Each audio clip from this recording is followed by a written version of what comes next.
est un mode d'organisation horizontale d'un réseau de distribution, c'est-à-dire que le membre de ce groupement, qui est appelé sociétaire, va à la fois bénéficier d'éléments de la part de la tête de réseau, une marque, des normes, des produits, mais également va être impliqué dans sa tête de réseau, puisqu'il va en détenir une part sociale et qui va être à ce titre sociétaire. Dans tout ça, et lorsqu'il va intégrer le réseau, le sociétaire va donc acquitter diverses sommes. Ces sommes seront tout d'abord le bon de souscription, ou la souscription de la part sociale, qui est la valeur nominale de cette société et qui permet juridiquement à ce sociétaire d'intégrer le groupement, mais également des sommes annexes qui sont constituées de la formation initiale, de pactes de communication, d'assistance à l'ouverture d'un local et qui sont, aujourd'hui c'est la pratique, extrêmement précisées et extrêmement détaillées par les groupements à l'égard de leurs candidats à l'intégration. Ceci dit,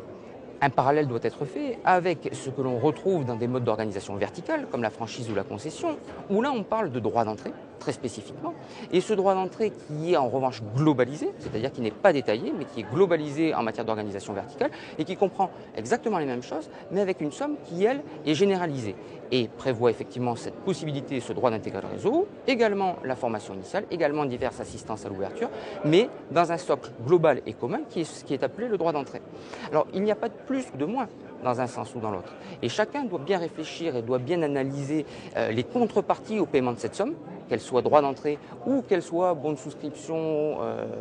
cotisation à la formation initiale ou autre, pour s'assurer effectivement, que l'équilibre est préservé, c'est-à-dire que cette contrepartie est bien réelle par rapport au paiement d'une somme, et que deuxièmement, il va s'y retrouver dans le temps et qu'il va avoir, s'il devait comparer des réseaux, les mêmes choses que ce soit un droit d'entrée ou que ce soit effectivement un éclatement de chacun des éléments, toujours pareil, bonne souscription, coût de la redevance et coût de la formation initiale ou assistance au démarrage.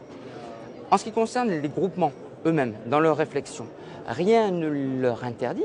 d'utiliser, s'ils le souhaitaient, la notion de droit d'entrée, dès lors par contre, et ça c'est extrêmement important pour eux, mais c'est de toute manière le cas en pratique, qu'ils redivisent et qu'ils isolent bien tout d'abord le coût de la souscription d'une part sociale, le bon de souscription d'un côté, qui est quelque chose juridiquement spécifique, mais par contre, de l'autre côté, de le globaliser au sein d'un droit d'entrée, toujours pareil, en identifiant derrière les contreparties précises qui seront apportées.